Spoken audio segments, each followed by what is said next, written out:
So for warm-ups, all right, I think it's important, as obviously you guys probably know, goalie's a mental position. So if you can do the same warm-up every time to allow them to get in the same routine and rhythm, I think it'll be very helpful and beneficial for them. As you know, the warm-up's about the goalie, not the shooter. I'm at fault as well. When I warm up a goalie, I'm like, oh yeah, it feels good to finally shoot and try to score as much as possible, but that's not giving the goalie the proper warm-up or giving him confidence.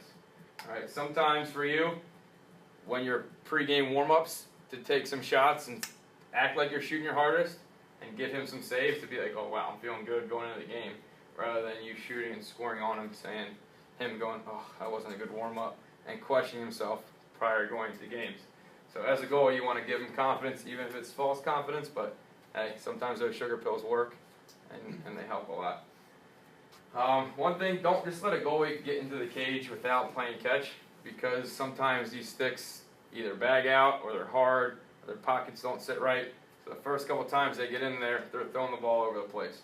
So have them play catch, stretch before you start them in warm-ups. One thing that I like to do is I'll stretch, but I'll have a ball in my stick and play catch with someone kind of while I'm stretching. So the ball, I get comfortable with it. I know how to throw with the ball. If it's here, if it's low, whatever it is, I just feel comfortable with it while I'm stretching, having a catch with the other goalie. When you get in there, all right, and you warm up, I always like to shoot on an arc so you can see your surroundings. You know that this bleacher is impossible to see from because the sun's glaring down on it. So in a game, you're going to tell your defense, hey, we got to get out on this side of the field this quarter because I can't see over here. So when they go on that arc, you can see your surroundings. You know when they cross that pylon or that light post, I know to be on the pipe. So those are the things you can get with your surroundings when they go on an arc to start. The next one, I always say shoot high. Don't just shoot stick side high, because you get those kids that don't watch the ball, just become robots because they know you're going stick side high. Make sure they make those saves and their eyes are following that ball into their stick every time. When you miss the cage, they should be like this, seeing the ball go wide, rather than their helmet looking at you still, knowing that the ball went wide. So it's important to see that they are actually watching that ball into their stick. So start high, so they get rhythm, going high, switch it up, so they're not just guessing every single time. Then you can go hips, then low, then bounce shots, all right? And after you do that, then you can go all over. But the last thing I like to do for myself, and I think goalies like it as well, is I'll do 5 shots, rapid fire, 5 to 10 shots, where I'm in there, I make a save and I throw it back as quick as possible. And that coach shoots on me, so it's like game-like situation. My heart is at its peak, so in a game, I'm more relaxed as it goes throughout.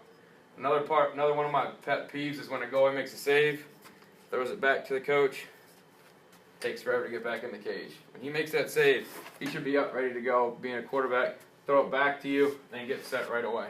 Develop those good habits of becoming a quarterback when you make a save, rather than making a save, standing flat foot, throwing it back to you, and then getting in the cage. So you kind of want to increase that intensity, increase that pep in their step with their heart rate by doing the rapid fire stuff as you go along.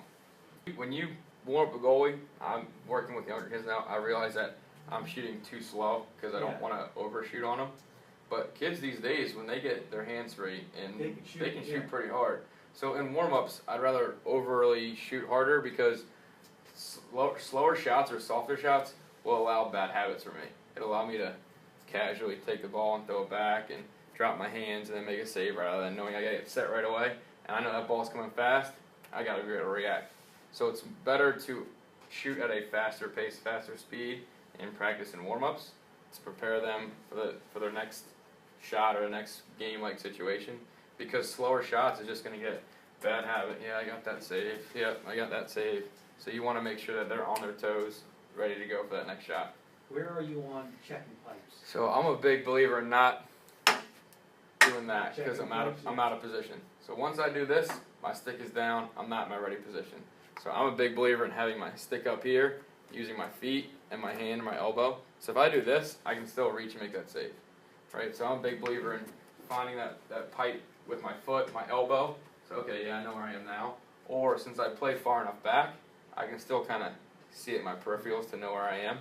But I think once they do this, out of position. I know when a camp I was working, Gary Gates said when he hears a goalie do that, he knows he can shoot. So obviously we're not playing against Gary Gates yet, but it's just a tell for players that you're not in ready position. One thing for me is when you have two goalies, if your one goalie's not getting warmed up and he's behind the cage, have a ball and a stick ready to go. If you miss, have him step in and fire a pass to you like it's a clearing game. Let him go get the ball while you're warming up again, rather than you miss, he goes and chases the ball, then throws it back to you. You're losing valuable time getting that goalie warmed up, and it also works on that goalie making a 40-yard pass to you that's not in, so it allows him to be ready at all times.